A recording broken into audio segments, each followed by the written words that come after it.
Devi Saraswati Vyam Tato Jayamudire. For reciting this Srimad Bhagavatam, which is the very means of progress, one should offer respectful obeisances unto the personality of our Narayana, unto Narayana, Rishi, most humility, unto Mother Saraswati, the goddess of learning, and unto Shasdev, the author. Nashakareshu Bhadreshu Nityam Bhagavata Sevaya Bhagavate Uttama Shloke Bhagir Bhavati Naistiki. By regular attendance in the class on the Bhagavatam and by rendering of service with the pure devotee, all endless troubles of the heart are completely destroyed. And loving service unto the personality of God, who is faced with the transcendental song, is established as a irrevocable fact. Om Jnanatimirandasya Jnananjala Shalakaya Chakshurumindrang Yena Tasmai Shri Guruve Namaha. I was born in the darkest of ignorance, and my spiritual master, the torchlight of knowledge. I offer my respectful obeisances unto him. Hare Krishna. So today we're reading from 7th canto, 5th chapter. So we'll read the translation of all these verses, and then we'll do the Sanskrit for, if you guys don't mind, 30, 31, and 30, and the purport for 31.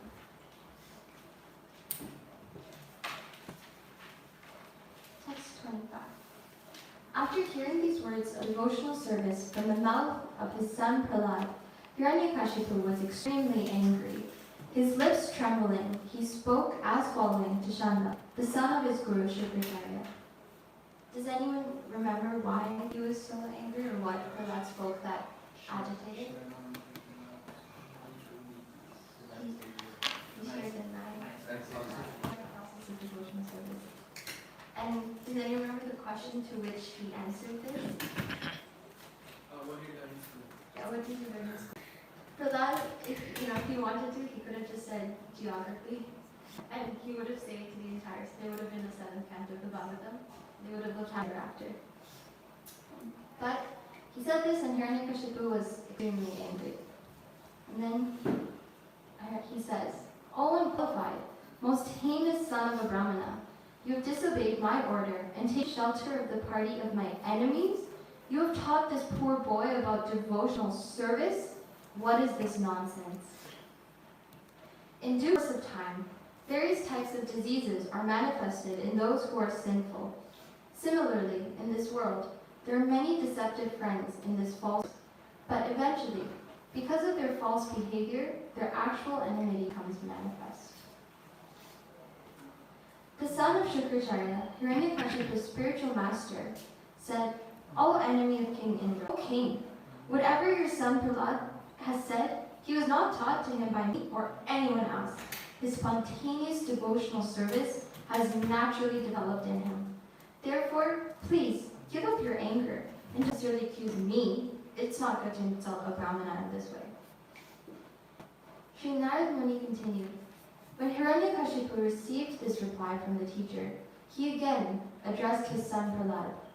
Hiranyakashipu said, "You rascal, most fallen of our family, if you have not received this education from your teachers, where have you gotten it?" Prahlad Maharaj replied, "Because of their uncontrolled senses, persons too addicted to materialistic life make progress towards hellish conditions and repeatedly chew that which has been already chewed. Their inclination towards Krishna are never aroused, either by the instruction of others, by their own efforts, or by a combination of both.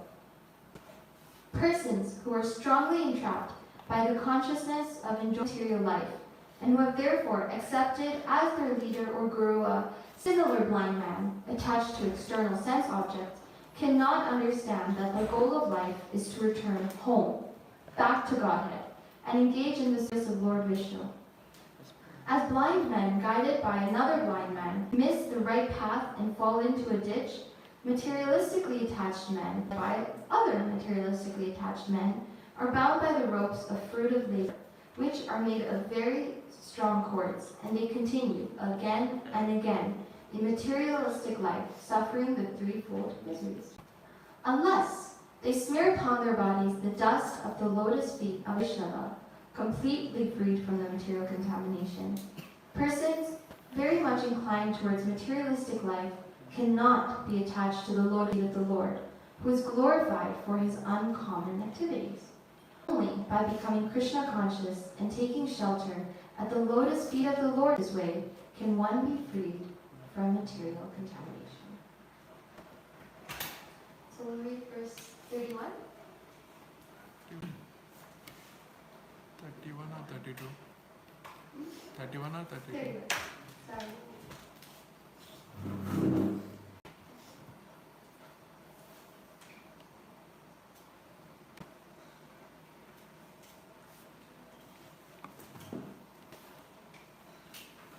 Nade vidu swartha gatini Vishnu. Nade vidu swartha gatini Vishnu. Durashaya bahirarthananina. Durashaya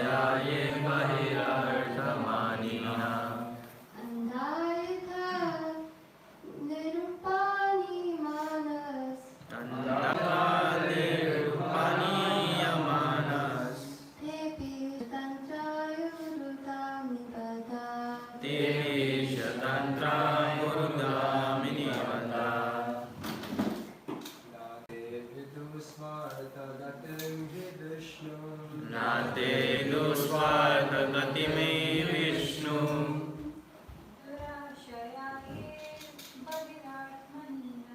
दूराये बहिरार्थमनीना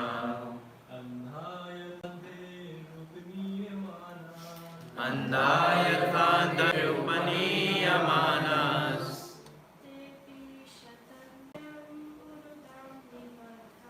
देवी शतन्त्रां पुरुतां निहता नाते विदुस्वार्थगतिं हि विष्णुं दूराशयाये बहिरार्थमानिना अन्धा यथा उपनीयमानस् देवी शतन्त्रां पुरुतां निहता नाते विदुस्वार्थगतिं हि विष्णु दूराशयाये बहिरार्थमनिना दूराशयाये बहिरार्थमनिना अन्धाय कान्तिरुपनीयमानस् देवी सत्यम् ऊर्ध्वं निबध्नः देवी शतनां पुरुतां निबध्नः नाते विदुस्वार्थगतिं हि विष्णु नाते विदुस्वार्थगतिं हि विष्णु दूराशयाये बहिरार्थमानिना अन्धाय रूपनीयमानस् देवी शतन्त्रां पुरुतां निबध्नः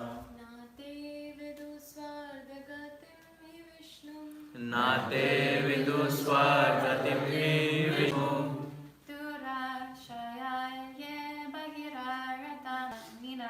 दूराशयाये बहिरार्थमानिना अन्धा यथान्तिरुपनीयमानस् देवी शतन्त्रां पुरुतां निबध्नः. So, translated by His Holiness Dasi Bhakti Swami Srila Prabhupada Ki Jai. We'll do word by word translation and purport. We read together. We do it together. Word by word? Yeah. Read it together. Na te de vidu no swartagatim, the ultimate goal of life, of their own real interest.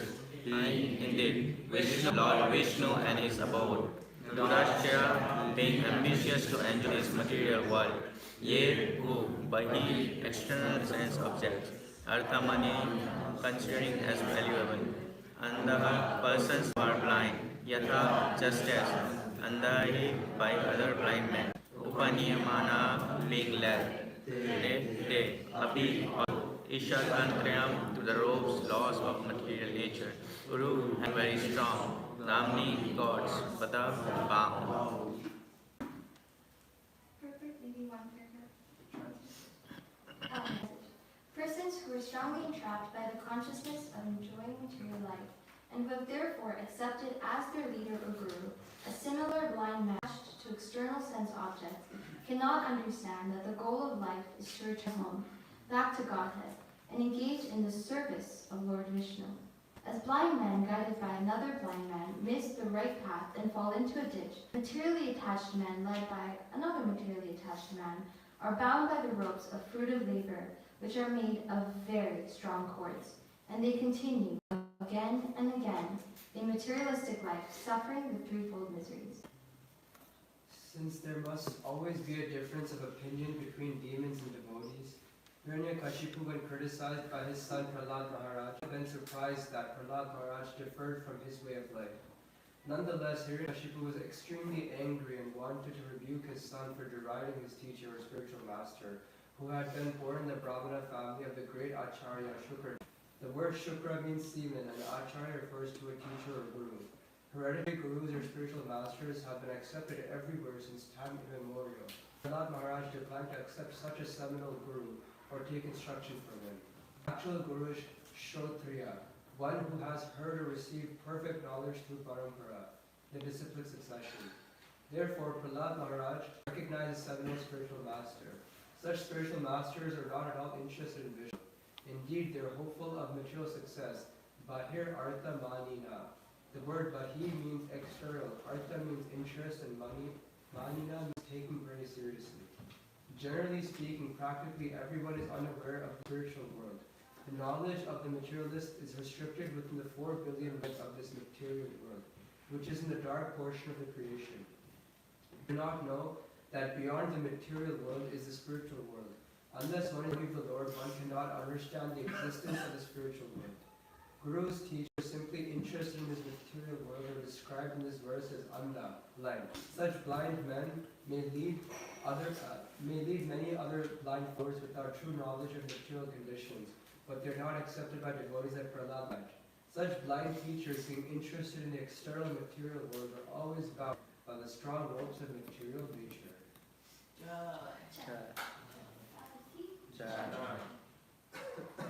So, I want to start by this story, if that's okay. There was once a big, rich, very wealthy king, and he had 4 wives, but really he only focused on 3. The first wife, he decorated very nicely. He gave her very nice treatment. He took her everywhere. He made sure that she was always very presentable. And it seemed like very nice between them. The second wife, she was very beautiful. And wherever the king would go, he would make sure to take his second wife and off. The third wife, unlike these first 2, was more of a deeper connection. She was his confidant. Whenever the king had any problem, whenever he was struggling with his first 2 wives, or whenever he had struggles about war, he would go to the third wife. But the fourth wife, he neglected very deeply. And this fourth wife, she was not very physically appealing, she was not very rich, she was not very well spoken, but she was very, very caring for him, and she was the only one who was his true well-wisher. But this wife he neglected completely. Now the king spent his life happily with his 4 wives, and then time came for him to go. And as he's lying on his deathbed, he thought, I have 4 wives, I've invested so much energy and time into them, at least one of them will come with me, right, out of the 3 that he gave the most attention to. So he asked his first wife, said, I've decorated you so nicely, I've spent so much time and attention after you, will you come with me? And she said, no, you have decorated me so nicely, I will stay here. Well, it would be a waste of your energy. The second wife, the king took her everywhere. So the king said, okay, come with me here also. She said, no, after you die, I have to go other places with other people. So she didn't go. And the third wife, who was his confidant, you will at least come with me, right? You know all of my struggles, you know all of my life. You will come with me, right? She said, no, if I come with you, who will take care of all the other people? I can't come with you. And the king was defeated, and he didn't even think about the fourth wife. And the fourth wife came and said, I'll come with you. I've always been your well-wisher. So in the Vedas it is said that these four wives represent 4 aspects of life that we give, 3 aspects of our life that we give so much attention to, and 1 that the first that we decorate very, very nicely and we put so much attention into is our physical body. We are always, we put so much energy and time into maintaining and decorating it. But when the time comes, we leave our body, and our body is nothing but flesh and blood and bones. Our second is the beauty, and that represents our possessions, our wealth, our fame, everything that we try to show. They say that in this material world, the worth of a man is equal to the beauty of the things he has around him. And we put so much time and attention there as well, making sure that we look good, making sure that we are wealthy, making sure that we have status and fame. But none of this comes with us as well, because after you die, everyone forgets. And then the third is our confidence, and this represents our friends and family. Now, our friends and family are given to us by Krishna, so we must appreciate and care, but even our friends and family cannot come with us when we die. And the nature of our relationship with friends and family sometimes becomes more personal and we forget about keeping Krishna in the center. Even Krishna is the one who gave us the family, Krishna is the one who gave us our friends. Because sadhusanga is one of the most important aspects of bhakti. And still, we forget Krishna from that and we make it, very self-centered. But even these relationships cannot come with us when we die.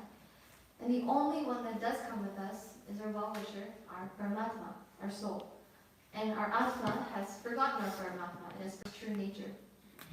And in this verse, Prahlad Maharaj is speaking this to Hiranyakashipu, because Prahlad feels this mercy that Hiranyakashipu has forgotten his fourth wife. He has forgotten his true nature. All of this. So that's why Prahlad Maharaj is speaking this verse to Hiranyakashipu to remind him that those who are attached to these material things and those who have accepted false material gurus and those who are pursuing immaterial life, they are chewing the chewed and they cannot attain spiritual success or any success. And so in verse 20, 25 and 26, Hiranyakashipu was chastising Shukracharya. Shukracharya has two sons who were teachers, Shanka and Amarka. And Hiranyakashipu was chastising them first, before he turns to Prahlad. Because he had so much love for Prahlad, because he had this attachment to his friends and family. So when Prahlad Maharaj says that I learned about devotional service, Hiranyakashipu was very angry because he should not be practicing Krishna's, he should be practicing Hiranyakashipu consciousness. And that's what his teachers were trying to teach him and he wasn't learning it. So instead of chastising his son, first he chastises the teachers. Why are you teaching my sons this nonsense, waste of time, this so-called bhakti? Why are you, wasting my time, my son's time, teaching the wrong thing? As most parents would get upset if their child was being taught something that was not in line with their teaching. And Shankar and Amarka immediately, I could never teach devotional service. And that is not my business. Because they are devoted, they are brahmanas who are devoted to Hiranyakashipu. And this raises the question, where did Hiranyakashipu get this?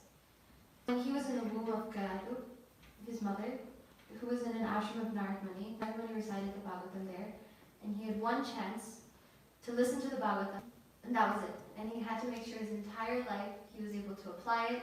He had one chance to make sure that was his only chance. He heard the Bhagavatam once, and he had to apply it for the rest of his life. So I think the most important theme in these verses is service. And here we see that Prahlad Maharaj is first trying to serve Hiranyakashipu because he has that care for his father. He has that care, and he's trying to save him from falling into this material life. But his first service that gave him this blessing and empowerment was a service of Narad Muni. When he listened to Bhagavatam from him and he applied it into his life. So if we really want to take up Krishna conscious seriously and we really want to feel the ruchi or the bhava, the secret of that is service. Oftentimes devotees, I myself have experienced this, where we're chanting, we're reading, we're doing so many things, and we don't feel that ruchi or we don't feel the taste. We don't feel the empowerment that this devotional service has. And oftentimes the missing bead or the missing puzzle piece is service. And every single acharya, the entire Bhagavatam, everything really emphasizes this mode of service. And here we see that Prahlad Maharaj, he served Narad Muni by not only hearing from him, but following his instructions. Because it is said that the greatest service one can do to a Vaishnava is to listen to them and to put their instructions into application. There are 3 classes of intelligent men. The first class is one who listens to the instruction of a bona fide spiritual master or a bona fide preacher and puts it into instruction immediately.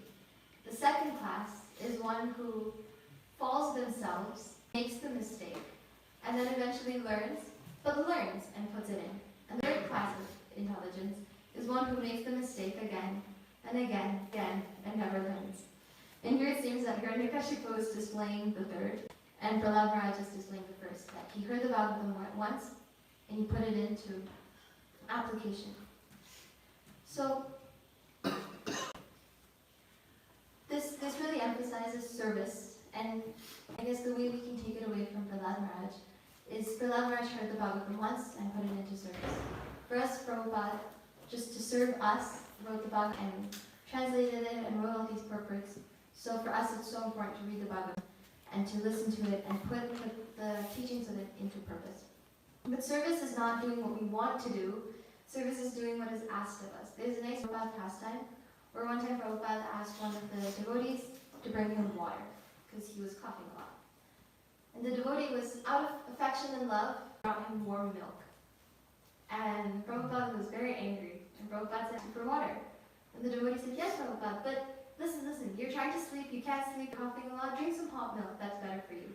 Prabhupada said, no, service is not you serving me how you want to, and I have to accept whatever you give. Service is you do what is asked. Service is doing what is instructed. And this instruction is so important. And I guess Prabhupada really exemplified it through his life, and Prabhupada also exemplified it through his pastimes. So when we have our modes of service, there are many different ways we serve. We serve, in more practical ways when we clean, or we cook, we clean the temple, and then we also serve our spiritual master. And it's in Bhagavad Gita 4.34.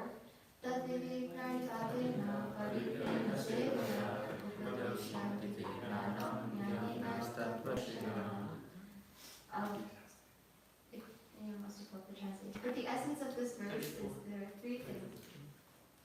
4.34.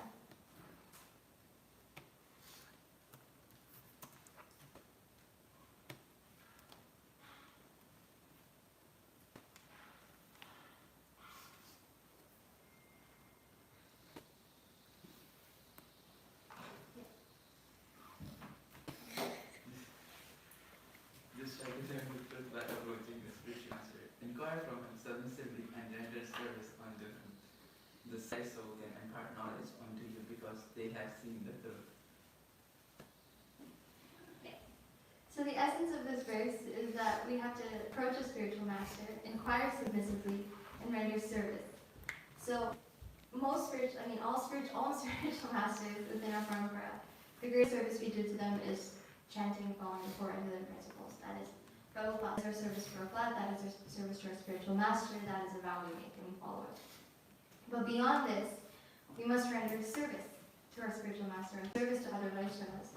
This was exemplified by even Mahaprabhu, where after Mahaprabhu took initiation in Gaya, he experienced so much love, he experienced so much bliss that he simply wanted to run away to Vrindavan.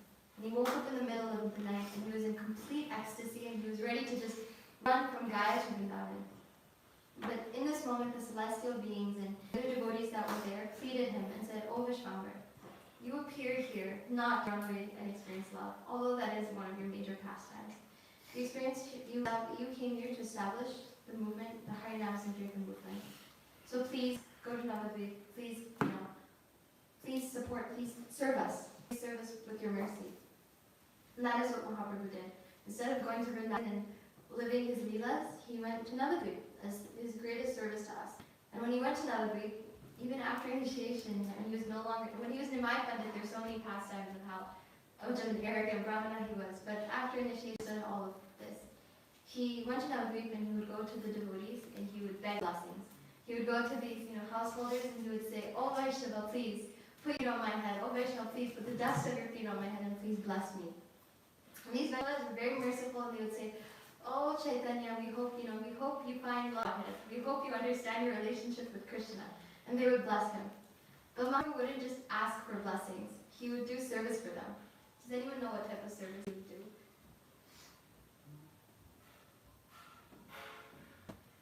He would go to these Vaishnavas' houses and he would wash their clothes with his hand.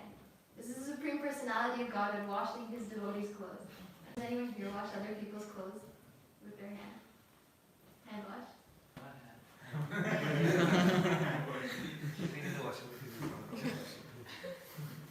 So he would do such menial services for the Vaishnavas, and he would really exemplify that the Supreme Personality of Godhead, the Supreme Lord of the universe, is washing the devotees' clothes in the river.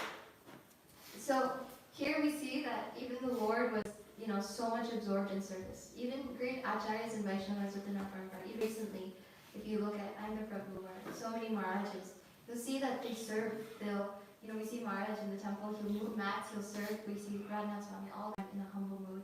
We see Andhra Prabhu was so much absorbed in chanting, and still he would go and he would serve, he would wash the devotees' clothes, he would cook for them, and he would serve. And that is what, that is how we attain ruchi of chanting. It's like the secret. If we're chanting all day and we neglect all of our services, we will never feel that ruchi. So like when Aspikeshwar Maharaj was here, he mentioned, it's about finding the balance between service and doing your sadhana and being able to connect with devotees. So there's a nice story of Srivas Thakur. When he was a big Srivas Thakur and Haridas, an interesting fact, but Haridas Thakur, I don't know whose mood he embodies within. He's the combined mood of Prahlad Maharaj and Narayandevi. So Srivas Thakur, Haridas Thakur, when they were in Navadvip under Muslim name, they would chant loudly on the streets. They would chant 24 hours, chant at night, and they would just chant all the time. And as they were chanting, a lot of the neighbors and everyone would get disturbed. Similarly when sometimes we go for Harinam and we disturb, it seems like a disturbance.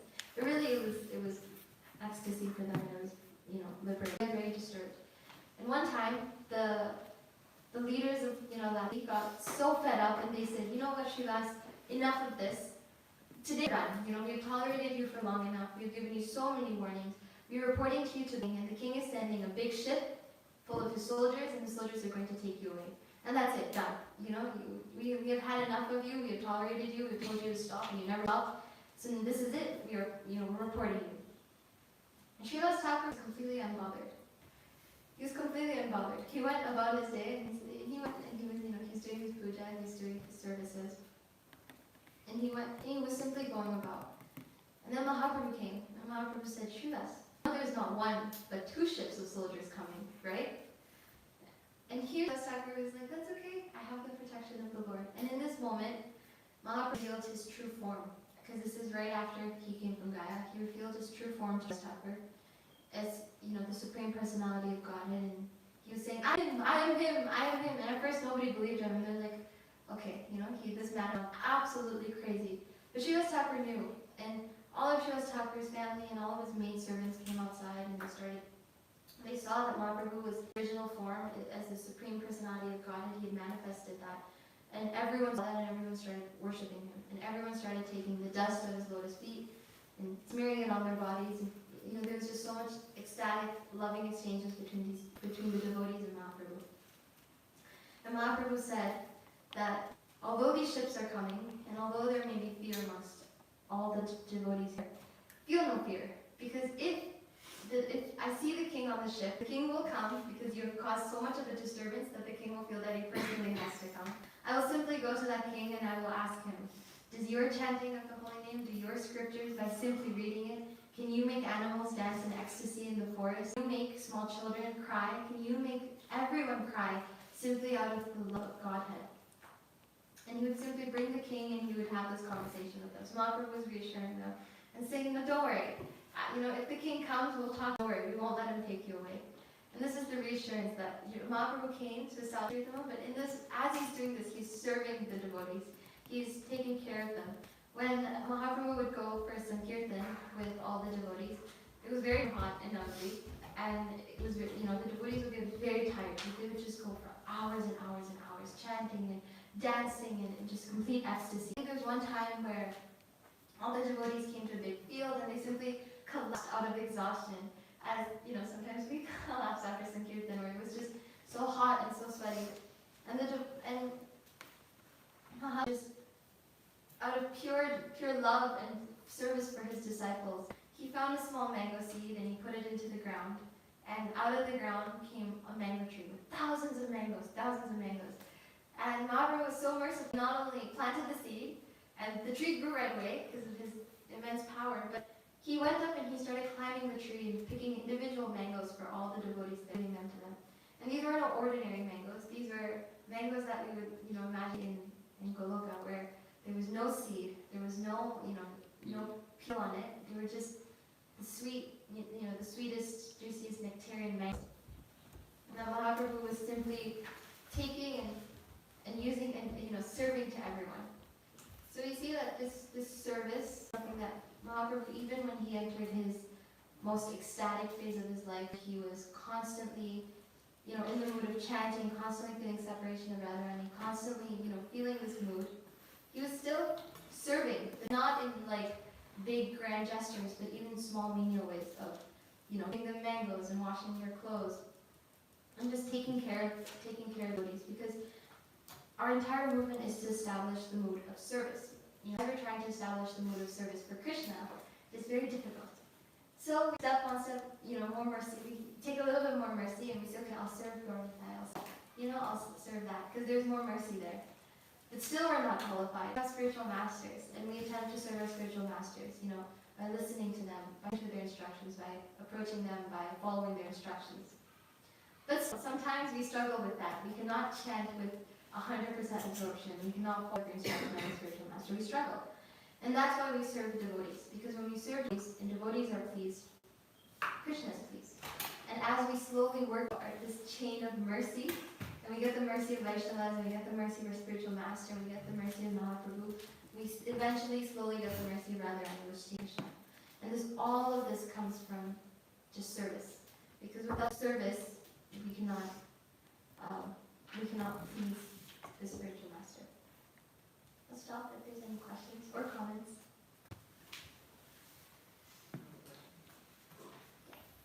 So you mentioned like Prahlad heard Bhagavatam when he was in the home.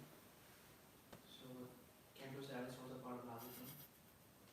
But did he hear his own story? Good question. That's a really nice question actually. Good question. I'm not sure, but I know the Bhagavatam has been narrated many, many times, and but Narada Muni narrated.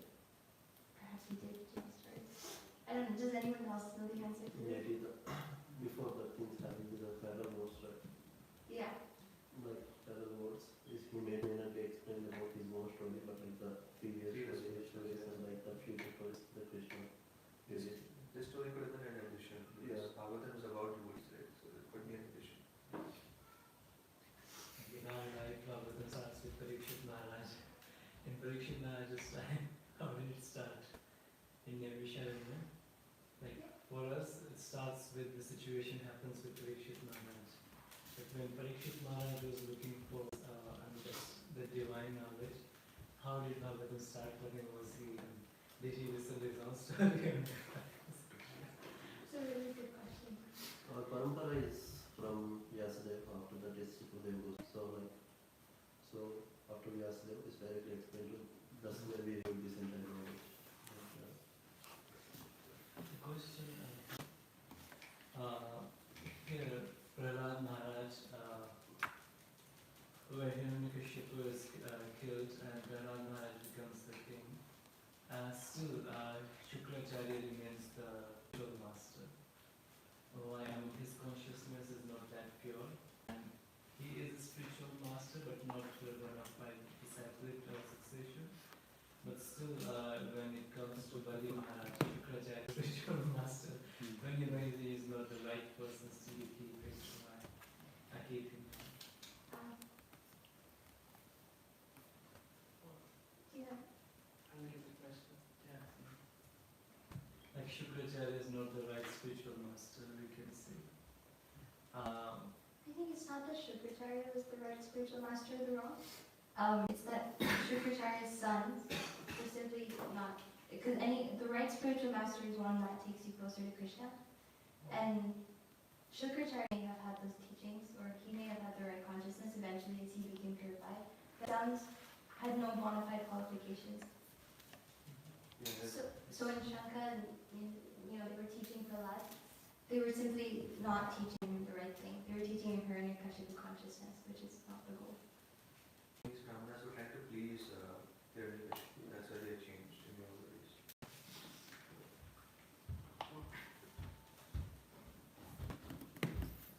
And I think it's also out of respect, because externally one can be someone's spiritual master, but like in our parampara it is shown that like we're not a diksha parampara, we're a shiksha parampara. So it's whoever's instructions you take and internalize, they become your guru. Just not you sitting on that, it is definitely that. but it's more so whose instructions are you taking, who are you serving physically, whose instructions are you taking, following, and serving. And in this material world, there's so many, spiritual gurus and masters and whatnot. There's a nice story of this, that there was a very, very rich boy, and he was in a helicopter, and he taken from one place to the other, and he was flying over a forest.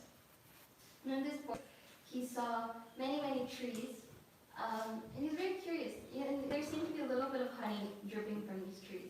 And the boy was very curious, and he calls his assistant, and he says, "Stop here, stop here." He's like, "Hold the plane there. I want down, and I want to see what's that honey dripping from the trees."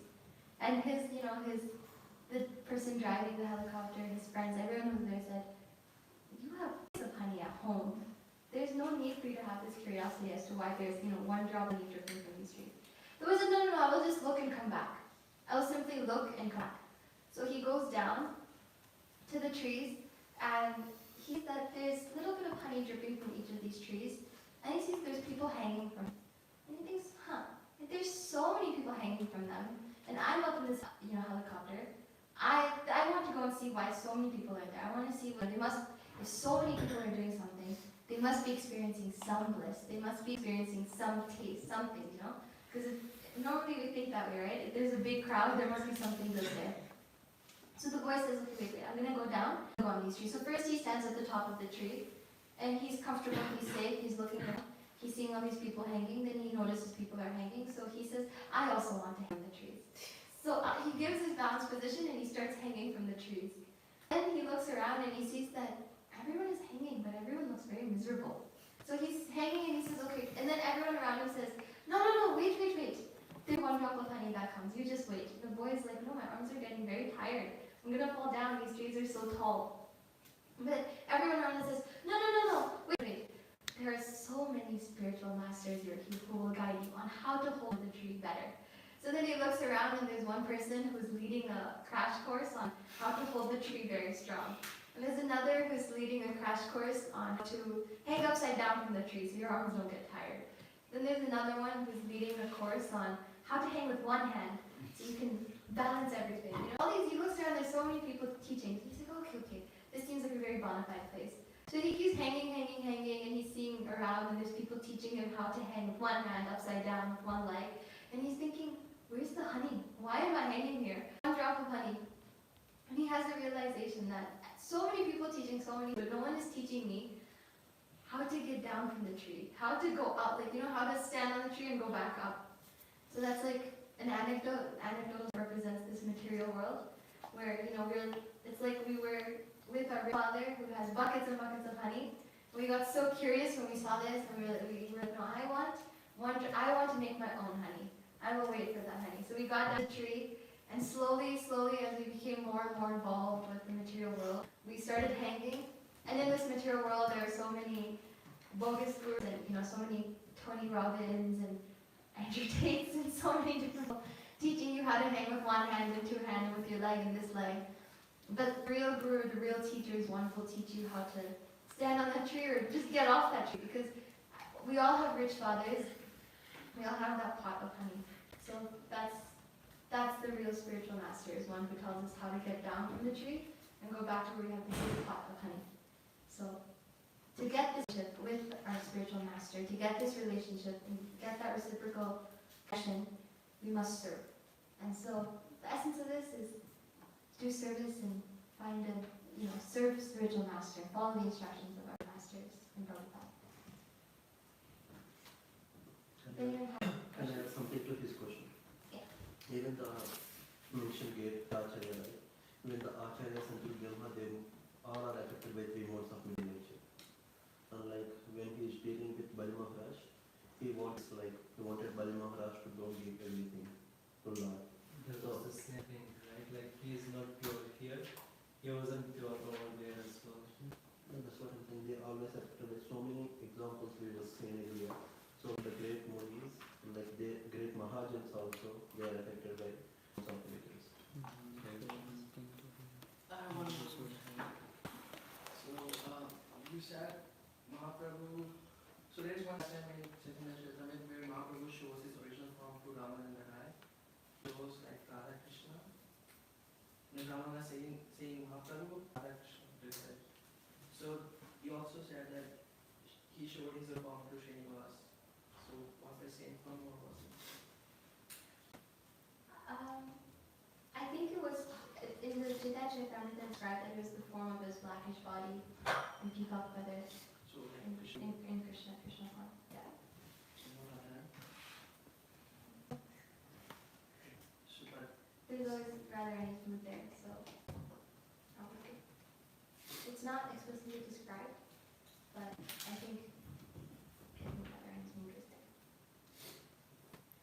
Sorry, I was just trying to highlight something. We were asking that why was he being accepted by the line, like by the hierarchy of Hiranyakashipu, right? Until Prahlad Maharaj was okay, because Prahlad Maharaj was the devotee. When he is a devotee and he becomes the king, still I mean they are following the same. Yeah. So that it's mentioned that the word Sukra Acharya means semen. So I searched up seminal, and it means that someone who is in the hierarchy, right, following the hierarchy. It is said here that hereditary gurus or spiritual master have been accepted everywhere since memorial, and that's why, because he was coming in the hierarchy, he was being accepted as the guru. But it was not in the line of parampara. Down it's mentioned that the actual guru is through the or one who has heard or received the perfect knowledge through parampara. So the Sukracharya, he didn't receive the knowledge through parampara. He was coming in the hierarchy of gurus. That's why he's being accepted. Prahlad line to accept him as a spiritual Yeah. master, and Bali Maharaj's grandson accepts him as a spiritual It's master. not, Yeah. it's not Shukracharya, it's Shankar. And Prahlad did not accept. Because he copied the teachings from Narada Muni. He didn't agree. Yeah. But Maharaj also rejects Sukracharya, right? At the time when Vasudev comes and he asks for the 3 steps, and Sukracharya declines, please do not give it, right? But then he actually goes against the spiritual master and gives the 3-step land. So he accepted the spiritual master. Any other questions? Like you mentioned about, I really like the aspect of the mood of service. But I think, so the thing is that a lot of people come and give us instructions and knowledge. Do we accept it from everyone? And there will be different people, who may be also knows. But do we only take it from the guru that we are following, or do we take it from other Vaishnavas? Like Mangala, who just went and served them. I think the ideal situation is we try to serve everybody with every capacity that we have. But in real life, that application becomes a little bit more difficult because, like you said, so many people will come and give us so many contradicting instructions sometimes. And then to realize that our spiritual masters are bona fide. Prabhupada is bona fide because they're not affected by the 3 modes of material nature. They're not affected by lust, greed, envy, any of these traits. They're simply giving us instructions. And Vaishnavas are often representatives, or almost representatives of their spiritual master, but then that we're all perfect. So I think if you understand the mood with which it's being, and if you try to serve, then usually you can find a nice balance. I don't know.